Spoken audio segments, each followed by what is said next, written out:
पिता हे जग प्रभु, हे जग पिता हे जग प्रभु, मुझे अपने नाम का दान दो, तुझे अपने मन में न देख लो, तुझे अपने मन में न देख लो। वह ज्ञान दो, वह ध्यान दो, हे जग पिता हे जग प्रभु, हे जग पिता हे जग प्रभु।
यम नियम आसन प्राणायाम प्रत्याहार धारणा ध्यान समाधयः अष्टौ अंगानि।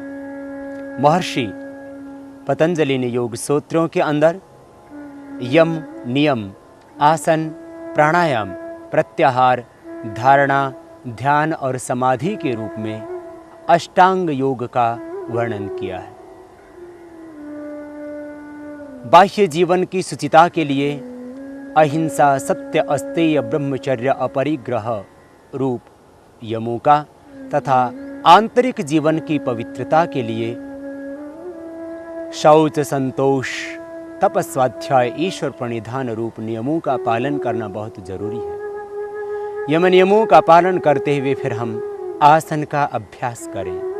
स्थिर सुखम आसनम, सुखासन में बैठ जाएं, सिद्धासन में बैठ जाएं या पद्मासन में बैठ जाएं। जिस आसन में बैठने में सुविधा हो उस आसन में बैठ कर के फिर प्राणायाम का प्रतिदिन अभ्यास करें। प्राणायाम के करने से समस्त शारीरिक रोग दूर होंगे, मानसिक व्याधियों से छुटकारा मिलेगा और हम आत्मस्थ होकर के स्थित प्रज्ञ होकर के अपने ही आत्मा में उस विश्वात्मा को देख पाएंगे, जान पाएंगे, अनुभव कर पाएंगे। तो सबसे पहले बैठे हम सिद्धासन सुखासन या पद्मासन में। बाएं पैर की एड़ी को सीवनी नाड़ी से लगा करके दाहिने पैर की एड़ी को बाएं पैर की एड़ी के ऊपर, पंजा एक दूसरी पिंडली और जंघा के बीच में, दोनों घुटने जमीन पर और दोनों हाथ घुटनों के ऊपर, 3 अंगुलियां खुली हुई और पहली अंगुली और अंगुष्ठ इनके अग्रभाग आपस में मिले हुए, यह ध्यान मुद्रा ज्ञान मुद्रा है। इस ज्ञान मुद्रा या ध्यान मुद्रा में बैठ करके आप प्राणायाम का अभ्यास करें। यदि आपको वात रोग है तो आप वायु मुद्रा में पहली अंगुली को जब अंगुष्ठ के मूल में लगा देते हैं तब वायु मुद्रा हो जाती है। इसमें बैठ करके भी हम प्राणायाम का अभ्यास कर सकते हैं।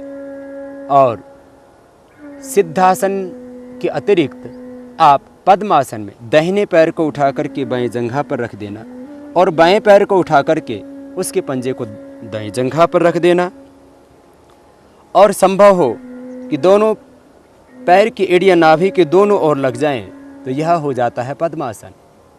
इसमें बैठ कर के भी प्राणायाम किया जा सकता है। जो सिद्धासन या पद्मासन में न बैठ सकते हों वे सुखासन में, जिसमें आराम से आप सीधे बैठे हों और मेरुदंड आपका सीधा हो, ऐसे आसन में बैठ कर के भी आप प्राणायाम कर सकते हैं। जो व्यक्ति नीचे न बैठ सकते हों वे कुर्सी पर बैठ कर के भी प्राणायाम का अभ्यास कर सकते हैं। और अब करते हैं हम प्राणायाम की प्रक्रिया में सबसे पहले भस्त्रिका प्राणायाम। सांसों को भीतर गहरा भरेंगे और बाहर छोड़ेंगे। प्रसन्नता से, आनंद से, शांत चित्त होकर के धैर्य से सांसों को भीतर गहरा भरना, फेफड़ों तक, डायफ्राम तक, पेट में नहीं भरना। पेट में कोई भी ऐसा ऑर्गन नहीं है, कोई भी ऐसी ग्रंथि नहीं है आपके उदर के अंदर जो ऑक्सीजन को अवशोषित करती हो। इसलिए ऑक्सीजन को एब्जॉर्ब करते हैं हमारे फेफड़े, हमारे लंग्स। इसलिए सांसों को भीतर गहरा फेफड़ों में ही भरना, पेट में नहीं। सांसों को गहरा भरेंगे भीतर, पवित्रता, दिव्यता, शक्ति, ऊर्जा, पवित्रता का आधान करते हुए गहरे सांस भीतर भरें और बाहर छोड़ें।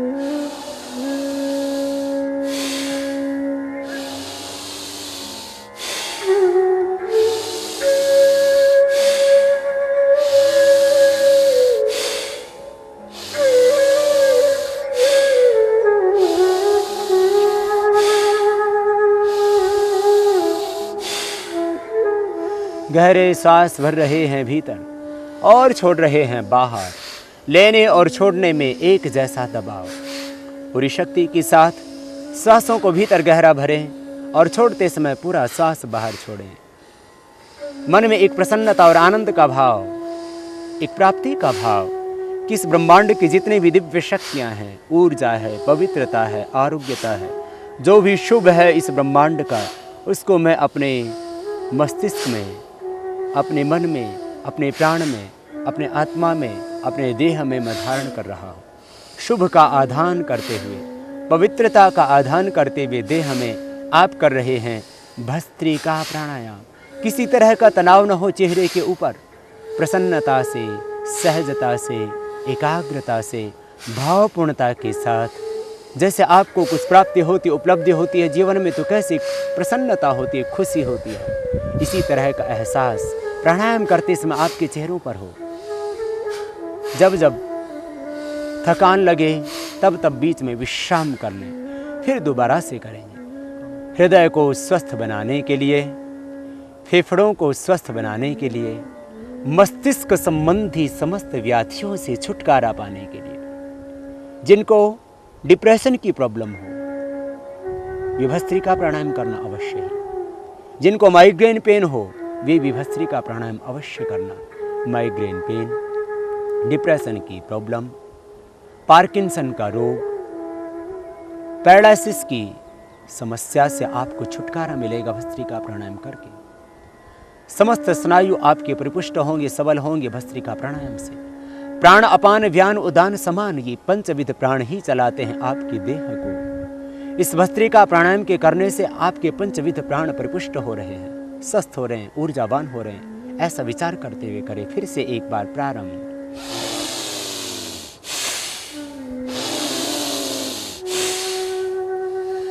मेरा प्राणमय कोश परिपुष्ट हो रहा है, सबल हो रहा है, ऊर्जावान हो रहा है। प्राण, अपान, व्यान, उदान और समान, ये पंचविध प्राण परिपुष्ट हो रहे हैं, सबल हो रहे हैं। मेरा बॉडी का जो ऑरा सिस्टम है वो स्ट्रांग हो रहा है। मेरा देह है ज्योतिर्मय, तेजोमय, आभामय हो रहा है। अपने आप को दिव्य आभा से, दिव्य ज्योति से, दिव्य प्रकाश से, दिव्य ज्ञान से, दिव्य आलोक से, ईश्वरीय शक्ति से ओतप्रोत अनुभव करते हुए करना इस प्राणायाम को। इस प्राणायाम के करने से व्यक्ति की आभा बढ़ती है। हमारा जो आभा मंडल है उसका विस्तार होता है। जो हमारी इथिकल बॉडी की जो एनर्जी है, जो ऊर्जा है, जो ओरा है, वो इससे स्ट्रांग होती है। भस्त्रिका प्राणायाम से विश्राम, रुक जाएं, पुनः विश्राम करें। इस तरह से दिव्यता, शक्ति, ऊर्जा और पवित्रता का आधान करते हुए प्रतिदिन 2 मिनट ये भस्त्रिका प्राणायाम करना। 2 मिनट अवश्य ही सभी व्यक्तियों को ये भस्त्रिका प्राणायाम करना चाहिए। फिर आप यदि अधिक अभ्यास करना चाहते हैं तो अधिकतम 5 मिनट करें, इससे ज़्यादा न करना। इससे अधिक इस प्राणायाम को नहीं करना चाहिए। न्यूनतम 2 मिनट और अधिकतम 5 मिनट इस प्राणायाम को प्रतिदिन करके आप जटिल रोगों से निवृत्ति पाना और सदा स्वस्थ रहने की एक ऊर्जा पाना इस प्राणायाम को करके।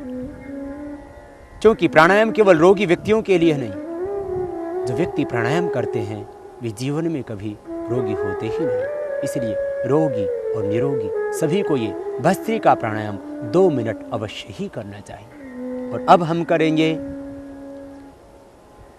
कपालभाति प्राणायाम। भस्त्रिका में हम श्वासों को भर रहे थे और छोड़ रहे थे। कपालभाति में खाली छोड़ना है श्वासों को बाहर।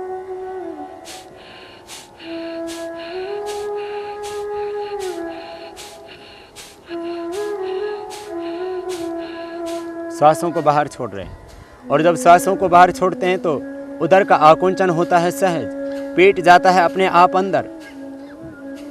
प्रयत्नपूर्वक श्वासों को बाहर छोड़ना, पेट अपने आप जाएगा अंदर। जैसे वॉमिटिंग होता है तो कैसे आपका पेट अंदर खिंच जाता है, जैसे आप नाक साफ करते हैं तो कैसे पेट खिंचता है। सांस को बाहर ही धक्का देना, पूरे प्रयत्न से, पूरी शक्ति से। एक ही विचार, एक ही संकल्प कि मैं श्वास को बस बाहर छोड़ रहा हूं। और जैसे आप श्वास को बाहर छोड़ते हैं तो पेट अपने आप जाता है अंदर। होता है कपालभाति प्राणायाम।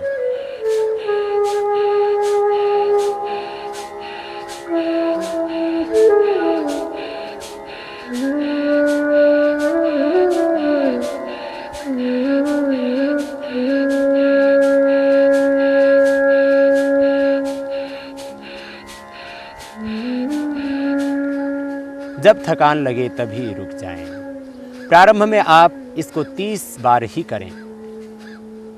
30 बार करने पर पूरी तरह से आप थक जाते हैं। फिर विश्राम करें। विश्राम करके दोबारा हम प्रारंभ करेंगे। तो ये कपालभाति प्राणायाम। कपाल कहते हैं मस्तिष्क के इस अग्रभाग को और भाति कहते हैं दीप्ति को। इस प्राणायाम के करने से माथे पर एक ओज, तेज, आभा, कांति, ज्योति, लावण्य आ जाता है। ये कपालभाति प्राणायाम विशेष उपयोगी है चेहरे की आभा बढ़ाने के लिए। जो व्यक्ति कपालभाति प्राणायाम करेंगे उनके कपाल पर, उनके ललाट पर एक आभा होगी, एक ज्योति होगी, एक तेज होगा, एक कांति होगी, एक लावण्य होगा। इसलिए अपने शरीर को सुंदर बनाने के लिए, चेहरे को सुंदर बनाने के लिए आपको किसी कॉस्मेटिक लगाने की आवश्यकता नहीं। आप कीजिए कपालभाति प्राणायाम। चेहरे पर होगी एक आभा, चेहरे पर होगा एक तेज। और कपालभाति प्राणायाम के करने से मूलाधार चक्र जागृत हो जाता है। फिर कुंडलिनी जागरण होता है कपालभाति प्राणायाम के करने से। कपालभाति प्राणायाम करते वक्त मूलाधार चक्र में ध्यान करें तो फिर सहज ही कुंडलिनी शक्ति जागृत हो जाती है। हम ऊर्ध्वरेता बन जाते हैं, शक्तियों का ऊर्ध्व रूपांतरण हो जाता है। फिर से करेंगे प्रारंभ कपालभाति प्राणायाम का।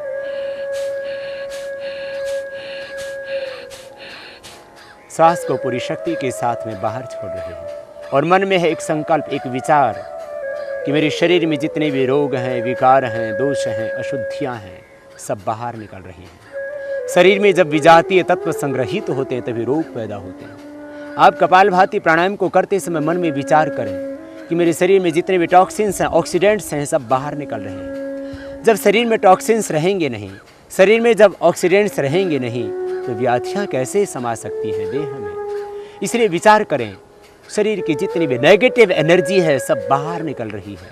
रोग, विकार, दोष बाहर निकल रहे हैं।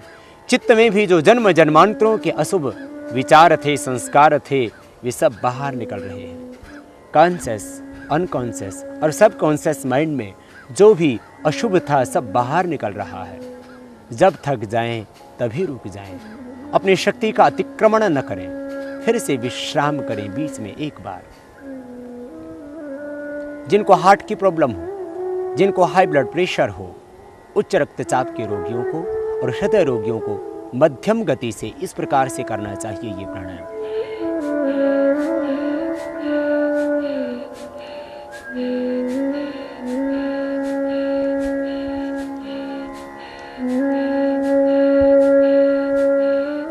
तीव्रता से न करें हृदय रोगी, तीव्रता से न करें उच्च रक्तचाप के रोगी, मध्यम गति से करें। जो कमजोर व्यक्ति उनको भी धीरे धीरे ही ये प्राणायाम करना चाहिए। और जब थक जाएं तभी रुक जाएं, अपने बल का, अपनी शक्ति का अतिक्रमण न करें। यदि मोटापा घटाना है तो इस प्राणायाम को 5 से 10 मिनट कीजिए, धीरे धीरे अभ्यास बढ़ाना। पहले दिन 1 मिनट ही करना, फिर धीरे धीरे 2 मिनट, 3 मिनट, 4 मिनट, 5 मिनट, अधिकतम 10 मिनट करना इस प्राणायाम। न्यूनतम समय है, मिनिमम टाइम है इसका 5 मिनट और मैक्सिमम टाइम है इसका 10 मिनट्स। इसलिए इस प्राणायाम को जो व्यक्ति मोटापा घटाना चाहते हैं, जो व्यक्ति पेट को सदा स्वस्थ रखना चाहते हैं, जो कब्ज से छुटकारा पाना चाहते हैं, जो गैस्ट्रिक और एसिडिटी से छुटकारा पाना चाहते हैं, जो सिरोसिस ऑफ लिवर की प्रॉब्लम से छुटकारा पाना चाहते हैं, जो हेपेटाइटिस बी को मिटाना चाहते हैं, भी इस प्राणायाम को अवश्य ही 5 से 10 मिनट धीरे धीरे बढ़ाना अभ्यास। यह प्राणायाम प्रोस्टेट की प्रॉब्लम को पूरी तरह से मिटा देता है। कपालभाति प्राणायाम के करने से यूट्रस की गांठें भी डिजोल्व हो जाती हैं। बहुत अद्भुत है ये प्राणायाम। इसलिए मैं कहा करता हूं, धरती की संजीवनी है कपालभाति प्राणायाम। जो व्यक्ति स्वस्थ रहना चाहते हों और जो व्यक्ति जटिल रोगों से छुटकारा पाना चाहते हैं, कोई भी रोग हो, धरती का कोई भी रोग ऐसा नहीं है जो कपालभाति से ठीक न होता हो।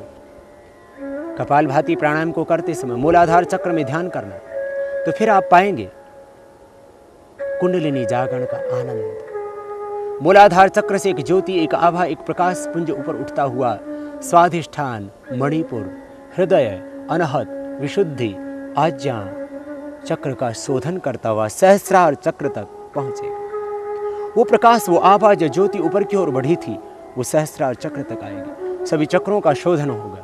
इसलिए चक्रों के शोधन के लिए, डायबिटीज के रोग के लिए, मोटापे से छुटकारा पाने के लिए, पेट की समस्त समस्याओं को मिटाने के लिए, कोलेस्ट्रॉल और ट्राइग्लिसराइड को कम करने के लिए बहुत ही अद्भुत है ये कपालभाति प्राणायाम। डायबिटीज के लिए, मोटापे के लिए, एलर्जिक प्रॉब्लम्स के लिए, अस्थमा के लिए, साइनोसाइटिस की प्रॉब्लम के लिए, एलर्जी के लिए, जिनको सुबह उठ करके छींके आते हैं उनके लिए, और जिनको स्नोरिंग की प्रॉब्लम है, जिनको खर्राटे आते हैं, उनके लिए भी बहुत जरूरी है ये प्राणायाम। जिन बच्चों का मन नहीं लगता पढ़ाई में, वही बच्चे इस प्राणायाम को करेंगे तो उनका मन इतना एकाग्र हो जाएगा कि फिर पढ़ाई में अपने आप लगेगा।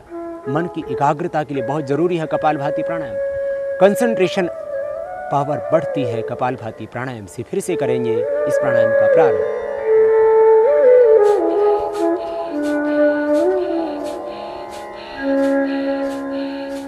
सांसों को बाहर छोड़ रहे हैं, पेट अंदर जा रहा है। सांसों को बाहर छोड़ते हुए करना, यूं नहीं करना, ये गलत हो जाएगा। सांसों को बाहर छोड़ना, तब अपने आप होगा सहज। कंपवात जैसे रोग से भी छुटकारा मिलता है इस प्राणायाम से। समस्त वात व्याधियां परीक्षण होती हैं। वात, पित्त और कफ तीनों दोषों का बैलेंस हो जाता है। समदोषाः समग्नि स समधातु मृक्रियः प्रसन्न आत्मा इंद्रिय मनः स्वस्थित्य विधीयते। पूर्ण स्वस्थता पाते हैं इस कपालभाति प्राणायाम के द्वारा। समदोष हो जाते हैं, समग्नि हो जाती है, धातुएं सम हो जाती हैं, मल का विसर्जन ठीक से होने लगता है, शरीर की सारी क्रियाएं अपने आप व्यवस्थित हो जाती हैं। आपके चेहरे पर एक प्रसन्नता आती है, मन में एक आनंद आता है, उत्साह आता है, जीवन में एक दिव्यता आती है। प्रसन्न आत्मा इंद्रिय मन। इस कपालभाति प्राणायाम के करने से एक प्रसन्नता, एक आनंद आपके जीवन में आएगा। आप पूर्ण स्वस्थता पाएंगे कपालभाति प्राणायाम से। विश्राम पुनः हो जाए। यह हुआ कपालभाति प्राणायाम। धरती की संजीवनी है कपालभाति प्राणायाम। आतुरों के लिए, रोग से पीड़ित व्यक्तियों के लिए, चाहे किसी को कैंसर है, चाहे किसी को हेपेटाइटिस बी है, चाहे किसी को एड्स की प्रॉब्लम है, सबके लिए जरूरी है ये प्राणायाम। और सब रोगियों के ऊपर, एक एक पर नहीं, लाखों लाखों व्यक्तियों पर प्रयोग करके हमने पाया है कि कपालभाति के बराबर न कोई दूसरी औषध है, न कोई दूसरी योग की विधा है। इसलिए हम कपालभाति प्राणायाम को विशेष रूप से कराते हैं। और योग के मनुष्यों ने षट कर्म में भी इसका वर्णन किया। धोतिर्बस्ति तथा नेति ही त्राटकम नोलिकम तथा कपाल भातिश्च एतानि षट कर्माणि प्रचक्षते। यह है कपाल भाति। कपाल भाति को अवश्य ही 5 मिनट तो कम से कम जरूर करना। आपको भोजन मिले या न मिले, आप नाश्ता करें या न करें, लेकिन कपाल भाति प्राणायाम को अवश्य करना। कपाल भाति प्राणायाम आपके जीवन का एक संकल्प होना चाहिए।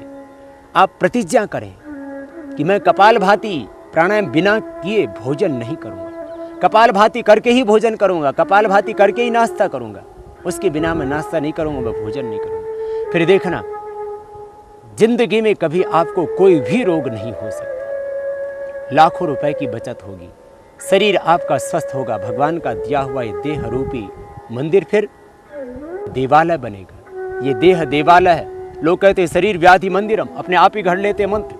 कौन से शास्त्र में लिखा है शरीर व्याधि मंदिरम? ये देह तो देवालय है, भगवान का घर है। आप कपालभाति प्राणायाम करना और इस देह को देवालय बनाना, फिर भीतर से अपने आप को जानना, अपने आप को पाना, फिर अपने ही इस अंतर में उस ब्रह्म को पाना। एकाग्रता मिलेगी, ध्यान में गहरे उतरेंगे कपालभाति प्राणायाम से। फिर से एक बार करेंगे और फिर आगे बढ़ेंगे।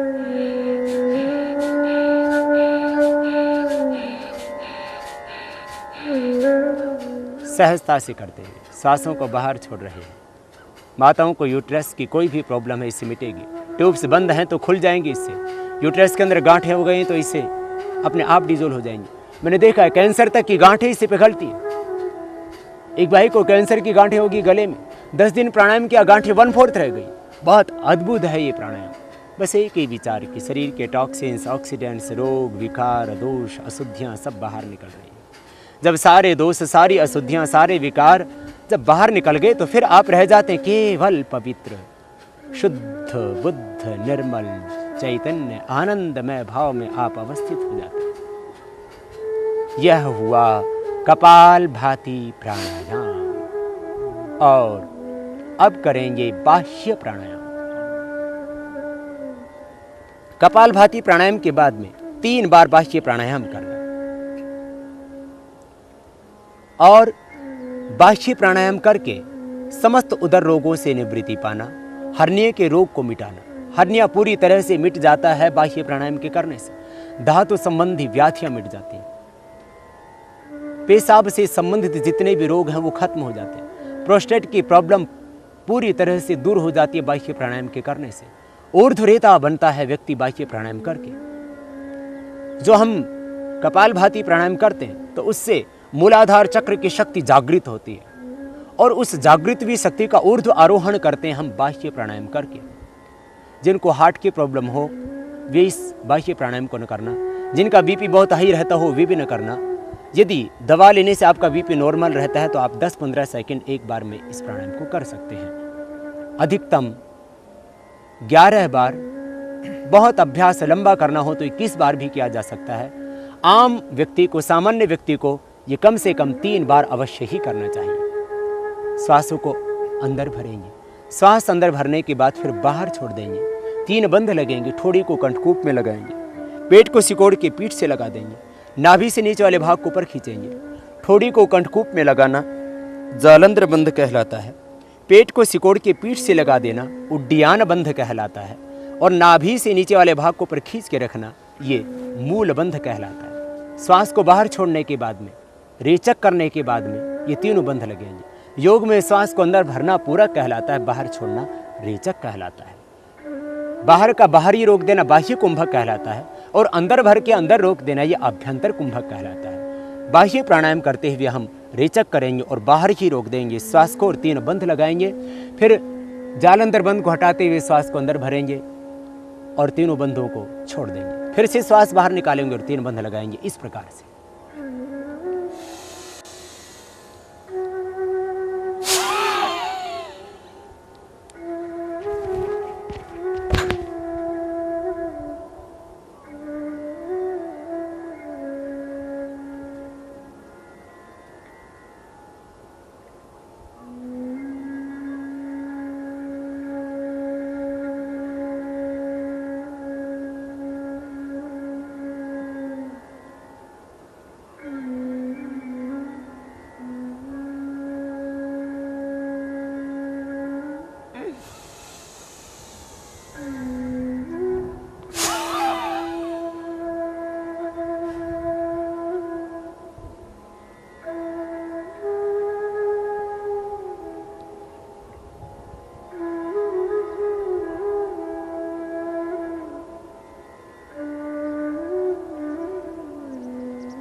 तरह से बाह्य प्राणायाम को कम से कम 3 बार से लेकर के 5 बार तक रोज करना। और यदि आप अभ्यास बढ़ाना चाहते हैं तो धीरे धीरे अभ्यास बढ़ाइए और 11 बार तक, और शीतकाल में आप इसको 21 बार तक कर सकते हैं। सामान्य प्रक्रिया 3 से 5 बार की है बाह्य प्राणायाम की। यूट्रस के लिए विशेष उपयोगी होता है बाह्य प्राणायाम। जिन माताओं बहनों का यूट्रस बाहर निकलता हो या ट्यूब्स बंद हो, उनके लिए भी विशेष उपयोगी है बाह्य प्राणायाम। हर्निया के रोगियों के लिए विशेष उपयोगी है बाह्य प्राणायाम। साथ ही समस्त उदर रोगों से छुटकारा दिलाता है बाह्य प्राणायाम। बाह्य प्राणायाम करने के बाद में अब हम करेंगे अनुलोम विलोम प्राणायाम।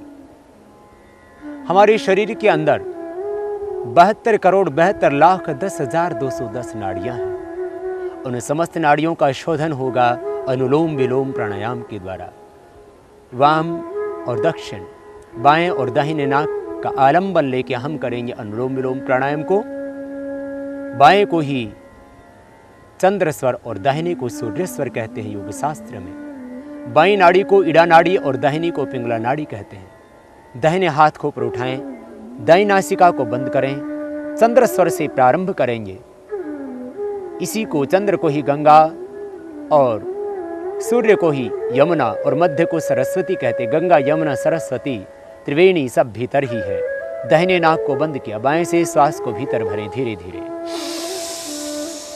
पूरा श्वास भीतर फेफड़ों में भर गया। अब बाएं को बंद करें, बीच की मध्यमा और अनामिका उंगली से, और दाएं से बाहर छोड़ें। अब दाएं से अंदर भरें और दाएं नाक को बंद करें, अंगूठे के माध्यम से बाएं से बाहर छोड़ें। अब बाएं से लें, दाएं से बाहर छोड़ें, दाएं से लें,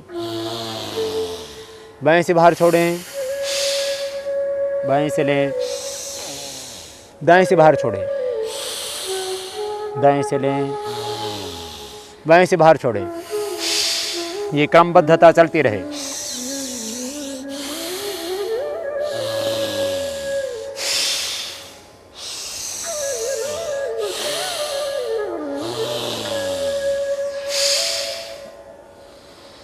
फेफड़ों में ही पूरा श्वास अंदर भरें, भरते रहें गहरा श्वास भीतर।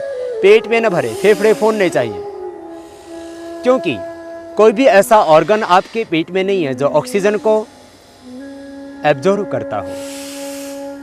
एब्जॉर्ब करते हैं ऑक्सीजन को आपके फेफड़े, इसलिए फेफड़ों में भरना गहरा और छोड़ना भी पूरा लंबा, भरना भी पूरा लंबा। हार्ट की प्रॉब्लम है तो भी करना, हाई बीपी है तो पूरी तरह से ठीक होगा इसी प्राणायाम से। हार्ट के ब्लॉकेज भी इस प्राणायाम से निकलेंगे। लेकिन तीव्रता से न करना, सहज होकर के करना, धैर्य से, प्रसन्नता से, आनंद से, मस्ती से, भावपूर्णता के साथ करना। और श्वासों को लेते और छोड़ते समय मन में ओंकार का ध्यान करना, बीच में विश्राम करें। कुंडलिनी शक्ति जागृत होती है अनुलोम विलोम प्राणायाम से। प्राणायाम को करते समय मन में भाव करें, विचार करें, संकल्प करें कि मेरे सभी चक्र जागृत हो रहे हैं, भीतर प्राण की ऊर्जा उद्बुद्ध हो रही है। मन में एक संकल्प निरंतर चलता रहे। मन, प्राण, आत्मा सब कुछ ज्योतिर्मय तेजोमय हिरण्यमय हो रहा है। अष्टचक्रा नवद्वारा देवानां परयुध्या तस्याम हिरण्यः कोशः स्वर्गो ज्योतिषाप्रिता। भगवान अथर्ववेद में कह रहे हैं, ये देह अष्टचक्रों 9 द्वारों से युक्त देवों की नगरी पूरी अयोध्या है। इसी के अंदर एक अमृत से भरा हुआ अथाह भंडार है। आओ हम पाएं उस अमृत के खजाने को अनुलोम विलोम प्राणायाम करते वक्त। फिर से लगाएं दाहिनी नासिका के ऊपर दाएं हाथ के अंगूठे को और बाएं से श्वास को भीतर भरें और बाएं को बंद करके फिर दाएं से बाहर छोड़ दें। फिर दाएं से भरें, बाएं से बाहर छोड़ दें।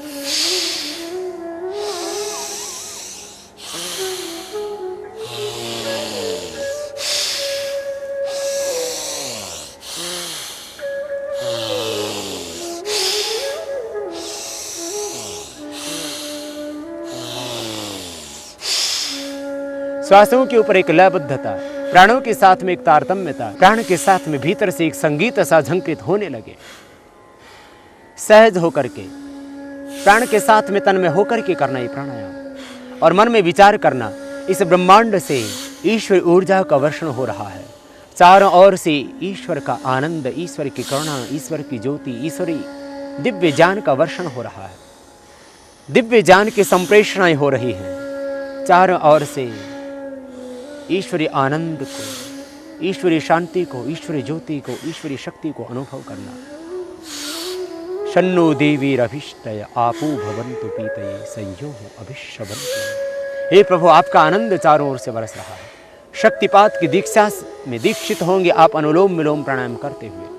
विचार करना, भाव रखना, संकल्प रखना ब्राह्मी शक्ति के साथ में जुड़ करके कि मैं ईश्वरी आनंद पा रहा हूँ, ईश्वरी शक्ति पा रहा हूँ, ईश्वरी ज्ञान का वर्षण हो रहा है। ऐसा विचार करना, विश्राम, सहज होकर के श्वासों पर मन को केंद्रित करके बीच में विश्राम करना। यह अनुलोम विलोम प्राणायाम समस्त वात रोगों से, समस्त कफ रोगों से, समस्त पित्त रोगों से छुटकारा दिलाता है। इसलिए यदि आपको अर्थराइटिस है, रोमेटॉइड अर्थराइटिस है, आपको ऑस्टियोआर्थराइटिस है, आपको कार्टिलेज आपके घिस गए, लिगामेंट्स आपके टेढ़े हो गए, साइनोवियल फ्लूइड आपका जो लिक्विड होता है जोड़ों के अंदर वो कम हो गया, तो ये प्राणायाम करना। इस प्राणायाम के करने से आपका साइनोवियल फ्लूइड जो लिक्विड होता है जोड़ों के अंदर वो अपने आप नियमित मात्रा में आ जाएगा। लिक्विड जो कम हो गया था वो बनने लगेगा, कार्टिलेज जो घिस गए थे दोबारा से बनने लगेंगे, लेगामेंट्स जो टेढ़े हो गए थे वो ठीक हो जाएंगे, हाथों की अंगुलियां जो आपकी विकृत हो गई थी दोबारा से ठीक हो जाएंगी। अर्थराइटिस है तो ये अनुलोम विलोम प्राणायाम करना, कपालभाति और भस्त्रिका भी करना, लेकिन अनुलोम विलोम विशेष लाभप्रद होगा। वेरिकोज वेन्स की प्रॉब्लम है तो भी ये अनुलोम विलोम प्राणायाम करना, वेरिकोज वेन्स की प्रॉब्लम खत्म हो जाएगी। हार्ट के अंदर ब्लॉकेज है तो अनुलोम विलोम प्राणायाम करना। 70-80% ही नहीं, 100% तक जिनको ब्लॉकेज थे उनको ठीक किया हमने अनुलोम विलोम और भ्रामरी आदि प्राणायाम करवा करके। इसलिए हार्ट के ब्लॉकेज के लिए, कोलेस्ट्रॉल को कम करने के लिए, ट्राइग्लिसराइड को कम करने के लिए, स्नोफिल्स को कम करने के लिए, जितने भी प्रकार की शरीर में टॉक्सिसिटी बढ़ी हुई होती है, ऑक्सीडेंट्स बढ़े हुए होते हैं, उनको नियमित करने के लिए जरूरी होता है अनुलोम विलोम प्राणायाम। इसलिए नियमित रूप से इसको करना और पाना हृदय रोगों से छुटकारा, पाना कोलेस्ट्रॉल से मुक्ति, पाना ट्राइग्लिसराइड से मुक्ति। अपने आप नियमित हो जाएंगे आपके ट्राइग्लिसराइड्स और कोलेस्ट्रॉल। उच्च रक्तचाप हमेशा के लिए फिर सामान्य हो जाएगा। उच्च रक्तचाप का स्थायी उपचार है अनुलोम विलोम प्राणायाम। फिर से करेंगे इसी प्राणायाम को प्रारंभ।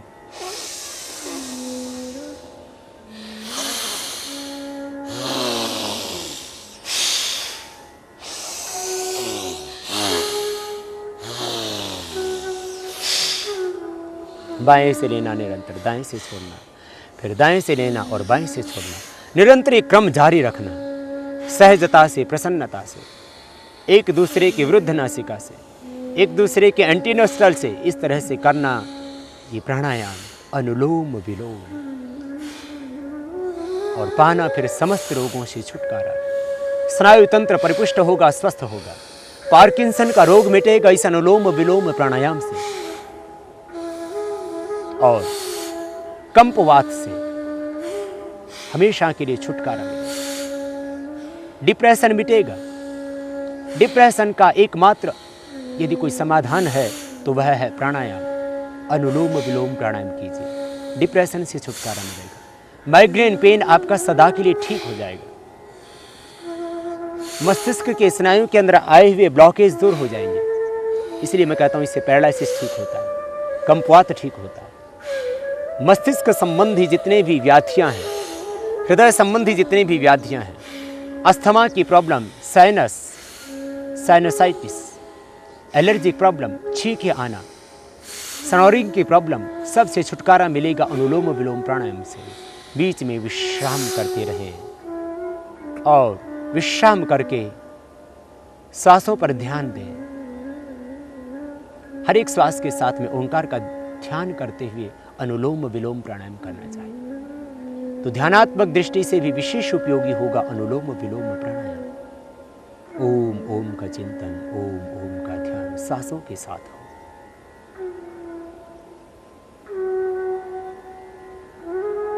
कुंडलिनी शक्ति की जागरण के लिए बहुत जरूरी है अनुलोम विलोम प्राणायाम।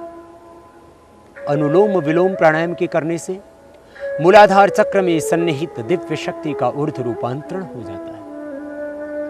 मूलाधार चक्र की शक्ति का ऊर्ध्व रूपांतरण ही है कुंडलिनी जागरण। इसी को योग शास्त्र में ऊर्ध्वरेता होना कहा जाता है। वेदों में स्वयं परमात्मा कहते हैं तुम ऊर्ध्वरेता बनो, प्राणायाम करके मृत्यु पर विजय पाओ। प्राणापानो मृत्युर्मापातम।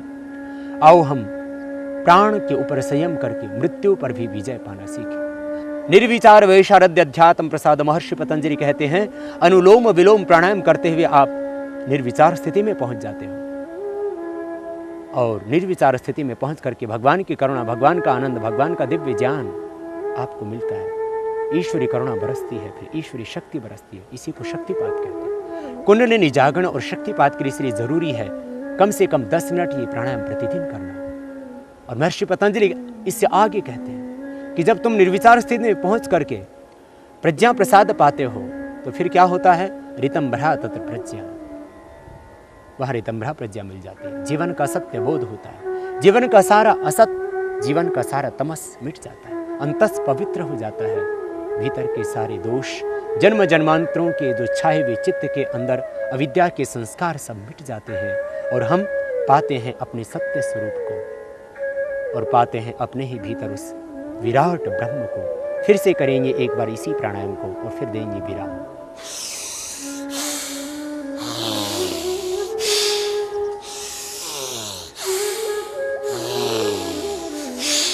विश्राम। और अब सहज होकर के, अंतर्मुख होकर के, स्थित प्रज्ञ होकर के आज्ञा चक्र में मन को केंद्रित करते हुए, मन तो अपने आप ही सहज एकाग्र हो जाता है प्राणायाम से।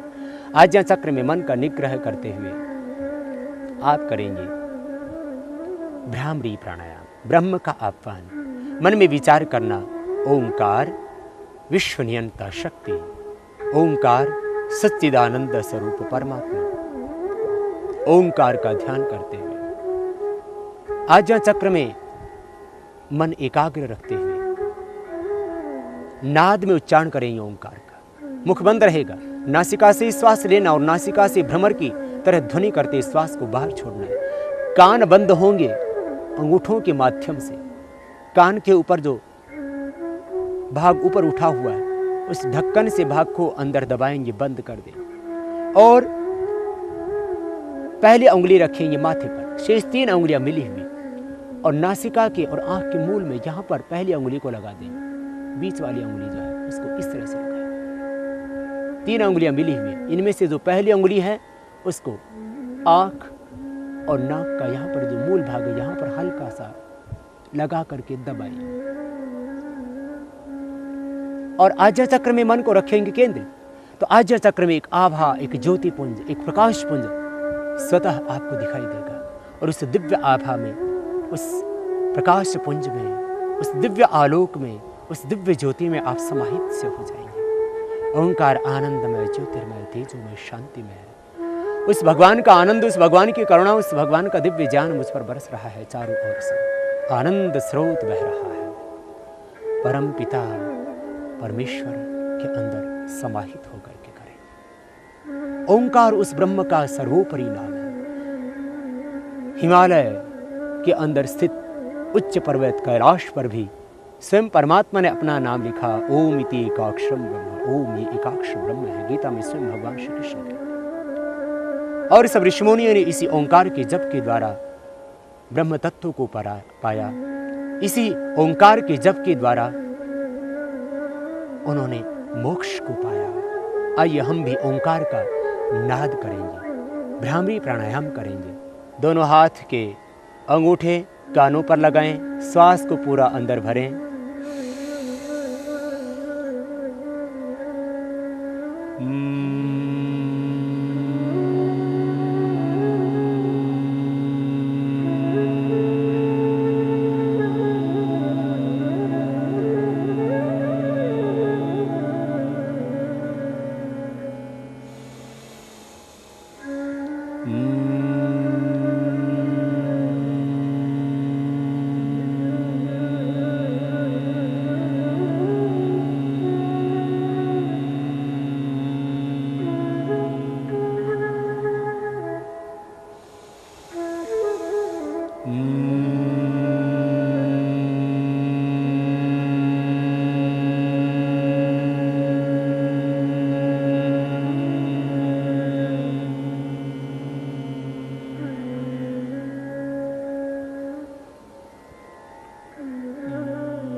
यह भ्रामरी प्राणायाम तनाव से मुक्ति पाने के लिए, हर तरफ व्यक्ति को तनाव है, चिंता है, भय है, आशंकाएं हैं, अविश्वास है। तनाव 3 ही कारणों से मुख्य रूप से होता है। व्यक्ति को अपने शरीर की व्याधियों से तनाव हो जाता है, स्वयं के कारण से तनाव, अथवा अपने संबंधियों के कारण से तनाव, या अपने व्यापार से तनाव। किसी भी तरह का तनाव है, आप ओंकार का नाद में इस तरह से भ्रमर की तरह ध्वनि करते हुए भ्रामरी प्राणायाम कीजिए। तनाव से पूरी मुक्ति मिलेगी आपको। फिर आपको हाइपरटेंशन भी नहीं होगा। उच्च रक्तचाप के रोग को यदि आप स्थायी रूप से ठीक करना चाहते हो तो भ्रामरी प्राणायाम करना। और यदि आप चाहते हो हृदय रोगों से बचना तो भी भ्रामरी प्राणायाम करना। उच्च रक्तचाप के लिए, हृदय रोग के लिए, हार्ट के अंदर आए हुए ब्लॉकेज को दूर करने के लिए बहुत ही उपयोगी है यह भ्रामरी प्राणायाम। समस्त प्रकार के जो तनाव हैं उनसे छुटकारा दिलाता है आपको भ्रामरी प्राणायाम। प्रातः उठकर के करना, सायंकाल सोते वक्त भी इसको करना। हर एक व्यक्ति के लिए बहुत जरूरी है भ्रामरी प्राणायाम का करना। समस्त प्रकार के तनावों से मुक्ति मिलेगी, हृदय रोग से मुक्ति मिलेगी, और जो भी आपके भीतर नेगेटिव एनर्जी है वो इससे पूरी तरह से खत्म हो जाएगी। ओंकार ध्वनि के अंदर जो दिव्य स्पंदन होते हैं उससे आपका मन, प्राण, आत्मा सब कुछ आह्लादित होगा, दिव्य होगा, दिव्य रूपांतरण होगा आपके तन का, मन का, विचार का, भावों का, चित्त का। आप प्रतिदिन भ्रामरी प्राणायाम करके पॉजिटिव एनर्जी पाना, सकारात्मक ऊर्जा पाना, ब्रह्मानंद पाना।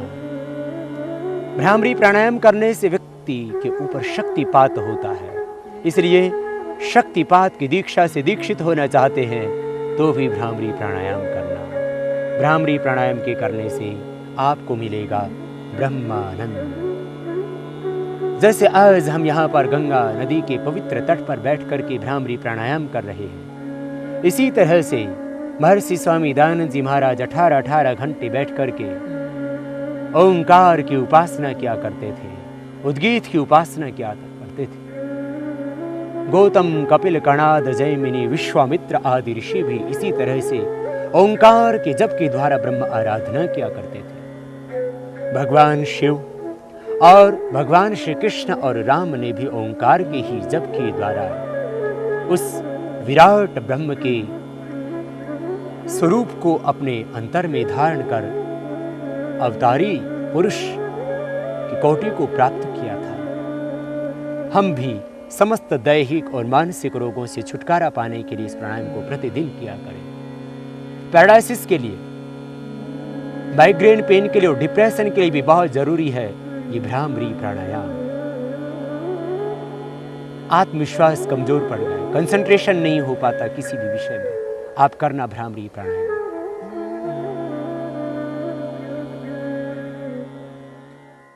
अब हम करेंगे उद्गीत प्राणायाम, ओंकार का उच्चार। आज्ञा चक्र में ही मन की एकाग्रता बनी रहे। भ्रामरी प्राणायाम के करने से जो एक दिव्य आभा, एक ज्योति पुंज, एक प्रकाश पुंज, एक दिव्य आलोक उत्पन्न हुआ था आज्ञा चक्र में, वहीं पर आज्ञा चक्र में ही मन का निग्रह करते हुए जो ईड़ा पिंगला और सुषुम्ना का संगम है, गंगा यमुना सरस्वती का जो संगम है, त्रिवेणी संगम, इस आज्ञा चक्र में मन का निग्रह रखते हुए ओंकार का उच्चारण करेंगे उद्गीत के रूप में, और आह्वान करेंगे उस विश्व नियंता ब्रह्म का। हम उस अमृत के पुत्र हैं, वयम पुत्रम अदितिर्यो विधर्ता, ममेव अंशो जीवलोके जीवभूतः सनातनः। ईश्वर अंश जीव अविनाश। आओ उस ब्रह्म के अंश अपने आप को अनुभव करते हुए, उस महान पिता के पुत्र होने का गौरव और स्वाभिमान, आनंद अपने हृदय में रखते हुए ओंकार के साथ में तन्मय हो जाए, भावपूर्णता के साथ में। भीतर एक श्रद्धा, एक तड़फ, एक लगन, एक समर्पण गहरा, एक विरह का भाव कि हे प्रभु, भोगों की अग्नि में तपते हुए न जाने कितने जन्म कितने जीवन बीत चुके। अब प्रभु मुझे योगाग्नि में तपाओ, अब प्रभु अपने शरण में ले लो, अब मुझे और दुखी न करो प्रभु, अब तो मोक्ष दे दो, अब तो अपना आनंद दे दो, अब तो अपने अमृतमयी गोद में प्रभु मुझे अवस्थित कर लो। अपने आप को ब्रह्मानंद में अनुभव करते हुए, ये मानते हुए कि मैं उस परमात्मा के आनंदमयी गोद में बैठा हूँ, चारों ओर से ब्रह्म से पूरित हूँ। ब्रह्मेदम अमृतम पुरस्तात् ब्रह्म पश्चात ब्रह्म दक्षिणतश्च उत्तरेण अधश्च ऊर्ध्वं च प्रसृतम ब्रह्म इदम विश्वम इदम वरिष्ठम। आओ उस ब्रह्म के साथ में तदाकार होकर के बाहर भीतर दाएं बाएं ऊपर नीचे उसी ब्रह्म की शक्ति और सत्ता का अनुभव करते हुए ओंकार का जाप करें, सांस को गहरा भरते हुए और पाएं समस्त दैहिक और मानसिक रोगों से छुटकारा, और जोड़ें अपनी चेतना को वैश्विक चेतना से, आत्मा को विश्वात्मा से, अपने आप को जाने और अपने ही भीतर विद्यमान उस ब्रह्म को पहचाने। आत्म साक्षात्कार और प्रभु साक्षात्कार की राह है यह ओंकार का जप। सांस को भीतर गहरा भरेंगे और फिर ओंकार का उच्चारण करेंगे उद्गीत के रूप में। 3 मात्राएं होंगी ओंकार की और अर्ध मात्रा होगी मकार की।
भावपूर्णता के साथ ओंकार का उच्चारण होता रहे। जब इस सृष्टि में कुछ भी नहीं था, शून्य था, तमः आसी तमसा गूढ़मग्रे प्रकेतम सलिलम सर्वमा इदम।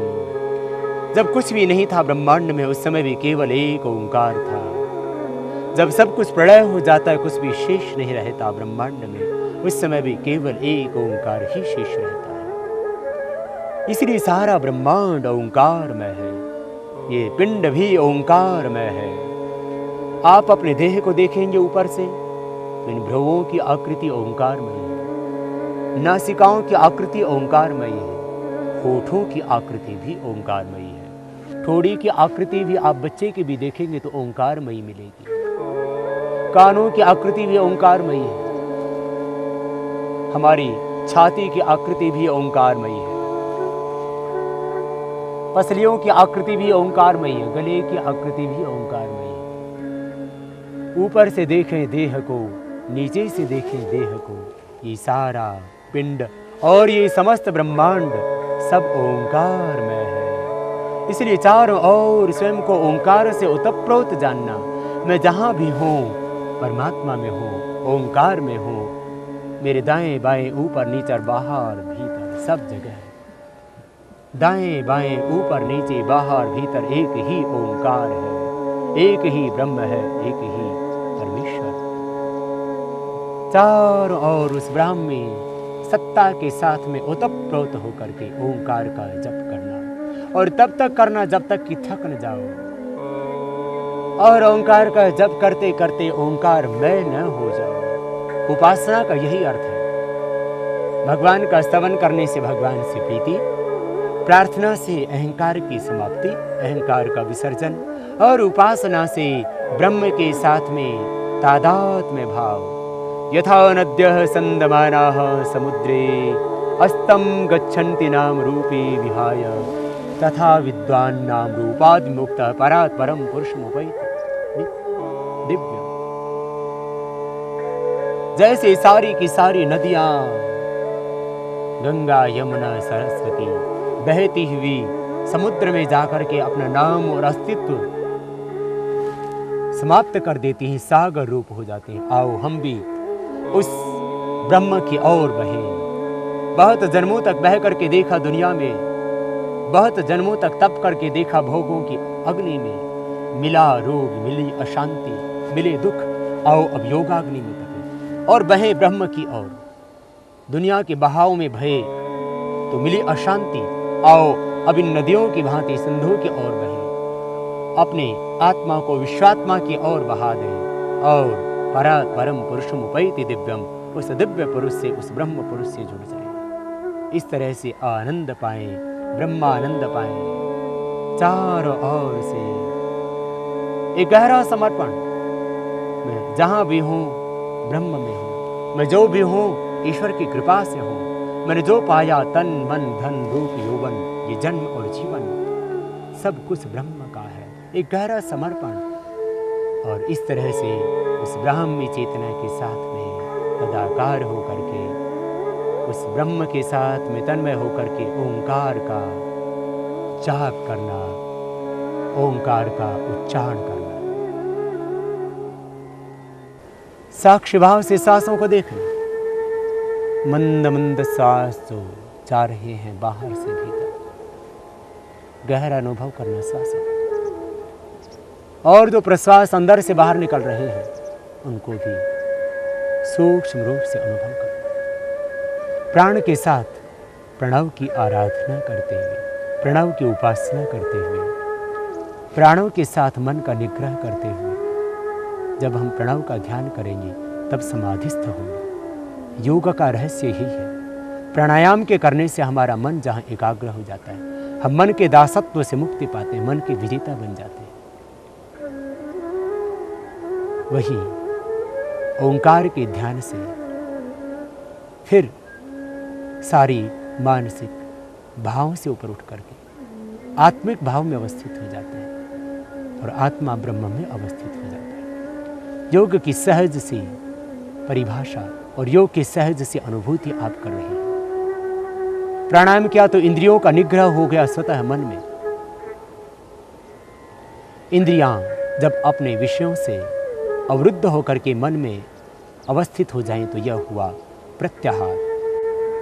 हमने सहज अनुभव किया इसका। इंद्रियां अवरुद्ध हो गई थी मन में, और मन का जब निग्रह हो जाता है प्राण के साथ तब हो जाती है धारणा, और प्राण का निग्रह हो जाता है जब आत्मा के साथ तब हो जाता है ध्यान, और आत्मा का जब लय हो जाता है विश्वात्मा में तब होती है समाधि की स्थिति। इंद्रियों का मन में लय होना प्रत्याहार, मन का प्राण के साथ में लय होना धारणा, और प्राण का आत्मा में लय होना ध्यान, और आत्मा का विश्वात्मा में लय होना ये समाधि तक की सहज यात्रा हम करते हैं प्राणायाम के द्वारा।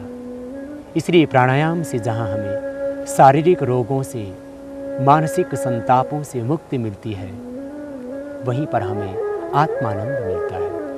हम समाधि तक की यात्रा करते हैं प्राणायाम के द्वारा।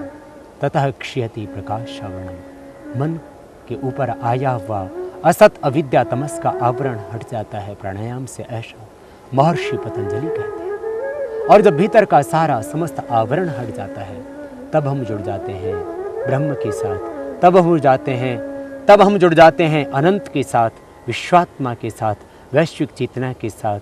तब आत्मा उस ब्रह्म के साथ में एकाकार हो जाता है। यो सौ आदित्य पुरुषः सोहमस्मि।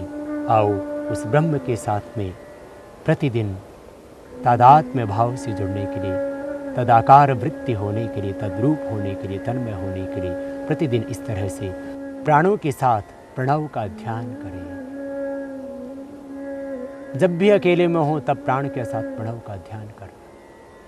जब भी सोएं तब शयन करते समय भी प्राणों के साथ प्रणव का ध्यान करें। निद्रा भी फिर योग निद्रा हो जाएगी। जब भी आप कहीं शांत एकांत स्थान में बैठे हो तब भी प्राणों के साथ प्रणव का ध्यान करना है। जीवन फिर दिव्य होगा, आप जीवन मुक्त होकर के जीवन जिएंगे। थायराइड की समस्या और उसके लिए उपचार, योग में क्या साधन हैं जिनके द्वारा आप थायराइड की समस्या का कोई स्थायी समाधान ढूंढ सकते हैं। क्योंकि जो आज मॉडर्न मेडिकल साइंस में थायराइड के लिए अल्ट्रोक्सिन आदि दवाइयाँ ली जाती हैं, उनको ज़िंदगी भर लेने के बावजूद भी व्यक्ति स्वस्थ नहीं हो पाता। थायराइड के लिए दवा ली जा रही है, थायराइड का फंक्शन थोड़ा कंट्रोल में रहता है, लेकिन फिर भी उस अल्ट्रोक्सिन पर इतने साइड इफ़ेक्ट आ जाते हैं कि व्यक्ति निराश हो जाता है, परेशान हो जाता है और थायराइड के कारण होने वाले शरीर के अंदर जो विकार हैं उनसे संतप्त हो जाता है। तो आपको हम योग की उन क्रियाओं का अभ्यास बताते हैं जिनको करके आप थायराइड के रोग से सदा के लिए मुक्ति पा सकते हैं। तो चलिए आज चर्चा करते हैं इस थायराइड के संबंध में। आपको थायराइड की प्रॉब्लम है तो उसके लिए सबसे पहले आप अपने आहार को थोड़ा नियंत्रित करें, खट्टी चीज़ों को खाना बंद करें, तली हुई चीज़ें भी बंद कर दें और फिर करें आप उज्जाई प्राणायाम। उज्जाई प्राणायाम के लिए सीधे बैठ जाएं, श्वास को अंदर भरेंगे, गले का आकुंचन करते हुए, गले को सिकोड़ते हुए। जैसे आप मुट्ठी को बंद करते हैं तो आपका पूरा कंसंट्रेशन मुट्ठी पर होता है।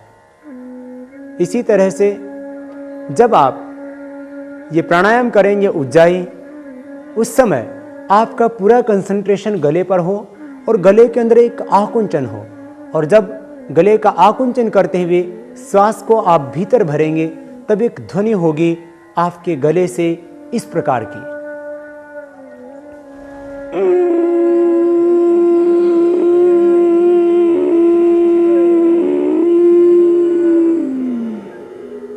और पूरा श्वास अंदर भरने के बाद थोड़ी देर जालंधर बंध लगा करके श्वास को अंदर ही रोकें। अभ्यंतर प्राणायाम। कुंभक किया। कुंभक करने के बाद में दाहिने हाथ को ऊपर उठाएं, दाहिनी नासिका को बंद करके धीरे धीरे बाएं से श्वास को बाहर छोड़ दें। पुनः एक बार करें, श्वास को भीतर भरेंगे गले का संकोच करते हुए, तो एक ध्वनि होगी। जैसे आप एक छोटी ध्वनि पहले पैदा करें गले से इस प्रकार, और इसी ध्वनि में जब निरंतरता आती है तब होता है यह उज्जाई प्राणायाम इस प्रकार से।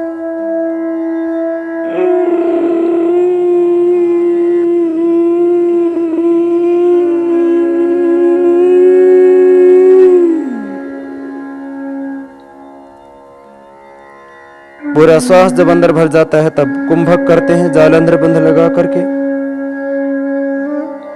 और यथाशक्ति रोकने के उपरांत फिर दाहिने नासिका को बंद करके बाएं से श्वास को धीरे धीरे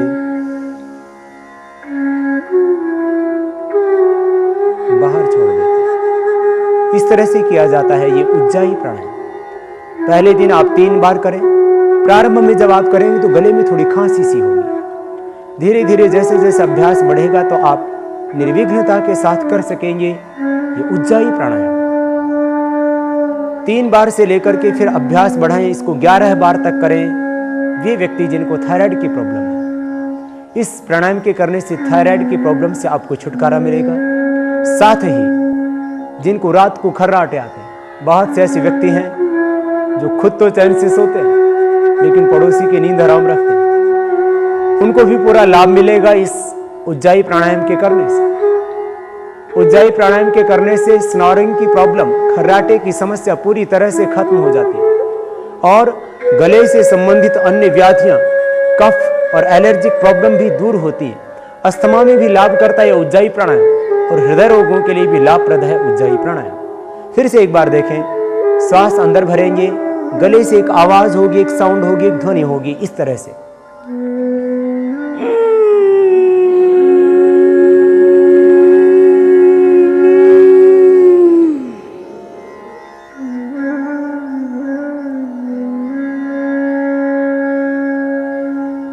अंदर रोकने के बाद छोड़ते समय दाहिने नासिका को बंद करें। दाहिने हाथ के अंगूठे के माध्यम से और बाएं नासिका से धीरे धीरे श्वास को बाहर छोड़ दें। यह हुआ उज्जाई प्राणायाम का अभ्यास। उज्जाई प्राणायाम थायराइड के लिए रामबाण औषध का काम करता है, लेकिन इसको ठीक रीति से करना। श्वास को बाहर निकालते समय जो साउंड होता है, जो ध्वनि होती है, वो ठीक नहीं। श्वास को भीतर भरते समय ध्वनि होगी। यह सम्यक विधि है इस उज्जाई प्राणायाम की। योग व आयुर्वेद के द्वारा असाध्य रोगों का उपचार कर समाज में एक नई क्रांति का सूत्रपात करने वाले सिद्ध योगी स्वामी रामदेव जी महाराज के सानिध्य में होने वाले योग शिविरों में मात्र 1 सप्ताह में प्राणायाम से ही हृदय रोगियों का एंजाइना पेन ठीक हो जाता है तथा निरंतर अभ्यास से हार्ट की आर्टरीज पूरी तरह से खुल जाती हैं। मोटापे से पीड़ित व्यक्तियों का 5 किलो से 10 किलो तक वजन कम हो जाता है तथा दुबले व्यक्तियों का वजन बढ़ जाता है। अस्थमा तथा ब्रोंकाइटिस के रोगी पूर्णतः स्वस्थ हो जाते हैं। डिप्रेशन, बीपी तथा शुगर के रोगी बिना दवा के मात्र प्राणायाम से ही पूर्णतः स्वस्थ हो जाते हैं। आर्थराइटिस, सर्वाइकल स्पॉन्डिलाइटिस, गैस, कब्ज व एसिडिटी आदि सभी रोगों का पूज्य स्वामी जी जहां योग की सहज क्रियाओं से चमत्कारिक उपचार कर रहे हैं, वहीं श्रद्धेय स्वामी जी अपनी आध्यात्मिक ऊर्जा से व्यक्ति के मन, विचार, चिंतन, संकल्प व जीवन का समग्रता से दिव्य रूपांतरण कर रहे हैं। प्राणायाम व ध्यान से लोगों का दृष्टिकोण सकारात्मक हो रहा है। ऊर्जा विहीन निरुत्साही लोगों में नई ऊर्जा, उत्साह व आत्मविश्वास जाग रहा है। साथ ही देश प्रेम व राष्ट्र भक्ति की भावना बढ़ रही है। पूज्य स्वामी जी का मानना है कि योग से यह आर्यवर्त देश पुनः विश्व गुरु के गरिमामय पद पर प्रतिष्ठित होगा।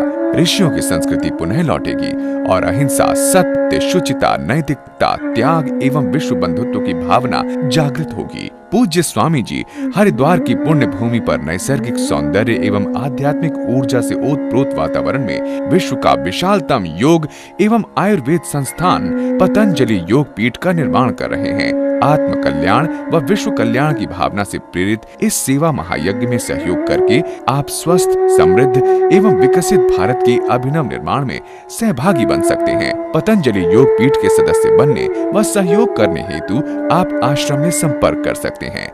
आयुर्वेद के महान मनीषी श्रद्धेय आचार्य बालकृष्ण जी महाराज के निर्देशन में आश्रम के आयुर्वेद शोध संस्थान में न्यूनतम मूल्य पर हिमालय की शुद्ध जड़ी बूटियों से निर्मित उच्च रक्तचाप में स्थायी लाभ देने वाली मुक्तावटी, हार्ट के ब्लॉकेज के लिए हृदयामृत, शिलाजीत, मधुनाशिनी, मेधावटी, कायाकल्पवटी, दिव्य दंत मंजन, दिव्य केश तैल, दिव्य पीड़ांतक तैल, चंद्र प्रभावटी, स्त्री रसायन, यौवनामृत, गैसहर चूर्ण, दिव्य हर्बल टी, अमृत रसायन, दिव्य च्यवनप्राश आदि मुख्य आयुर्वेदिक औषधियों की प्राप्ति तथा आश्रम द्वारा प्रकाशित योग, आयुर्वेद, संस्कृति एवं संस्कारों की संवाहक अनुसंधानात्मक मासिक पत्रिका योग संदेश की सदस्यता हेतु और पूज्य स्वामी जी की योग साधना व योग चिकित्सा तथा प्राणायाम रहस्य पुस्तकों तथा VCD को आप आश्रम से प्राप्त कर सकते हैं। आश्रम के सेवा प्रकल्पों में सहयोग करने तथा अन्य समस्त जानकारी हेतु संपर्क करें। दिव्य योग मंदिर ट्रस्ट, कृपालु बाग आश्रम, Kankhal, Haridwar. Pin 249408।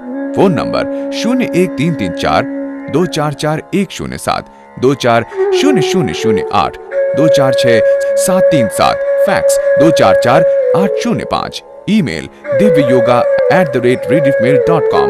Website www.divyayoga.com।